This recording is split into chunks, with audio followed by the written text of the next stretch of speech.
কোচবিহার পঞ্চানন বর্মা ইউনিভার্সিটির সম্পূর্ণ নতুন শিক্ষানীতি অনুযায়ী প্রকাশিত সেকেন্ড সেমিস্টারের মেজর কোর্সের অন্তর্গত বাংলার সিলেবাস এবং সাজেশন সম্পর্কে আমাদের আজকের এই স্পেশাল ভিডিও।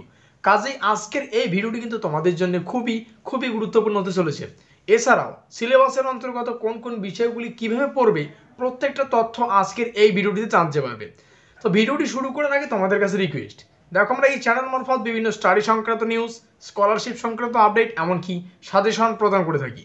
কাজে খুব ভালো হবে যদি আমাদের চ্যানেলটিকে সাবস্ক্রাইব করে দিয়ে আমাদের পরিবারের সদস্য নাও।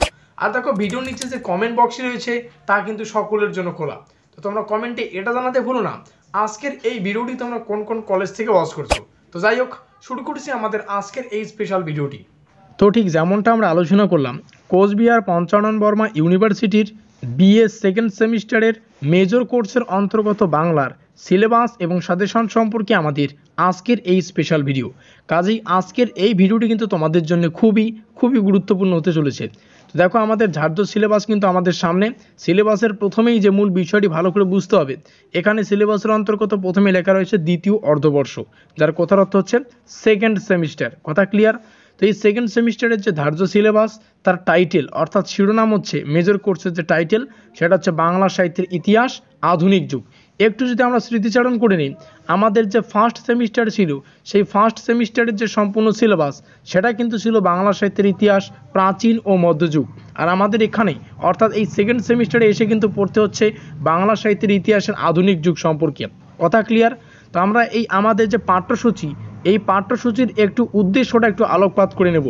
উদ্দেশ্য আমাদের এই সিলেবাসের কি উদ্দেশ্য হবে একটু দেখে নেওয়া যাক। এই পাঠ্যসূচির মূল উদ্দেশ্য হলো ঊনবিংশ এবং বিংশ শতকের উল্লেখযোগ্য সামাজিক, রাজনৈতিক, সাংস্কৃতিক ঘটনাবলীর সাপেক্ষে উল্লেখযোগ্য বাংলা সাহিত্যের সম্পর্কে বা সাহিত্য সম্পর্কে সংক্ষিপ্ত ধারণা নির্মাণ। অর্থাৎ এই পাঠ্যসূচি পড়লে কিন্তু আমরা এই সমস্ত বিষয় সম্পর্কে জানতে পারবো। তো দেখো আমাদের সম্পূর্ণ পাঠ্যসূচি এখন আমাদের সামনে। পাঠ্যসূচিটাকে স্পেশালি 19 এবং 20 শতকের বাংলা সাহিত্যের ধারা হিসাবে কিন্তু ডিজাইন করা হয়েছে। যদিও পাঠ্যসূচির মধ্যে ছোট বিভিন্ন খণ্ড রয়েছে, প্রত্যেকটা খণ্ড সম্পর্কে বিস্তারিত আলোচনা করব। ক নম্বর অর্থাৎ আমাদের প্রথমেই পড়তে হচ্ছে বাংলা গদ্যের উন্মেষ ও বিকাশ, অর্থাৎ বাংলা গদ্যের উন্মেষ অর্থাৎ সূচনা এবং তার যে বিকাশ সে সম্পর্কে পড়তে হবে। এখানে ছোট ইতিহাসের কিছু পাঠ রয়েছে, যেমন শ্রীরামপুর, ফোর্ট উইলিয়াম কলেজ, তারপরে হচ্ছে সাময়িক পত্র, রামমোহন রায়, ঈশ্বরচন্দ্র বিদ্যাসাগর, এই সমস্ত যে অবদান রয়েছে বাংলা গদ্যের উন্মেষ এবং বিকাশে সেই সম্পর্কে বিস্তারিত পড়তে হচ্ছে।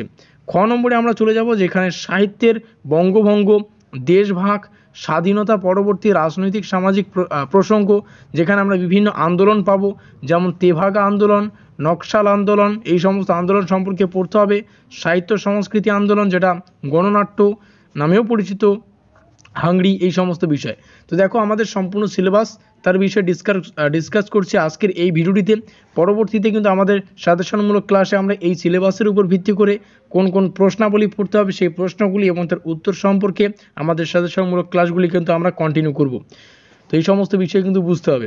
গ নম্বরে আমাদের কিছু নাটক পড়তে হবে, মধুসূদন দত্তের লেখা, দীনবন্ধু মিত্রের লেখা, গিরিশচন্দ্র ঘোষের লেখা কাব্য পড়তে হচ্ছে, ঈশ্বরচন্দ্র গুপ্ত, রবীন্দ্রনাথ ঠাকুর এবং নজরুল ইসলামের কিছু কথা সাহিত্য পড়তে হবে, বঙ্কিমচন্দ্র চট্টোপাধ্যায়, শরৎচন্দ্র চট্টোপাধ্যায়, তারাশঙ্কর বন্দ্যোপাধ্যায় এবং সর্বশেষে পড়তে হচ্ছে প্রবন্ধ অর্থাৎ প্রমোদ চৌধুরীর লেখা। তো প্রমোদ চৌধুরীর কিন্তু কিছু প্রবন্ধ পড়তে হচ্ছে এই 19-20 শতকের বাংলা সাহিত্যের ধারার। কথা ক্লিয়ার? তো এই হচ্ছে আমাদের সম্পূর্ণ সিলেবাস। তো ভিডিওটি শেষে মূল যে বিষয়টি ভালো করে বুঝতে হবে, দেখো কমেন্ট বক্সটি সকলের জন্য খোলা। তোমরা কমেন্টে এটা জানাতে ভুলো না আজকের এই ভিডিওটি তোমরা কোন কোন কলেজ থেকে ওয়াচ করছো, এবং কমেন্টে তোমাদের কলেজের নাম এবং তোমাদের কোন কোন সাবজেক্টগুলি রয়েছে সেটা একটু কমেন্টে অবশ্যই জানাবে। কথা ক্লিয়ার? আর দেখো ডেসক্রিপশন বক্সে যেমনটা আমি প্রত্যেকবার বলি প্রিভিয়াস ক্লাসগুলির লিঙ্ক থাকে, তোমরা সেখান থেকে দেখে নিও। আর অবশ্যই ভিডিওটি ভালো লাগলে লাইক করে দিও, বন্ধুদের কাছে অবশ্যই শেয়ার করে দিও। আর এখনও পর্যন্ত কিন্তু আমাদের সাজেশনমূলক ভিডিওগুলি আসেনি, খুব ভালো হবে যদি আমাদের চ্যানেলটিকে এখনই সাবস্ক্রাইব করে দিয়ে আমাদের পরিবারের সদস্য নিও, যাতে করে পরবর্তী আপডেটগুলি আসলেই তোমরা খুব তাড়াতাড়ি পেতে পারো। তো আমাদের আজকের এই স্পেশাল ভিডিওটি এই পর্যন্তই।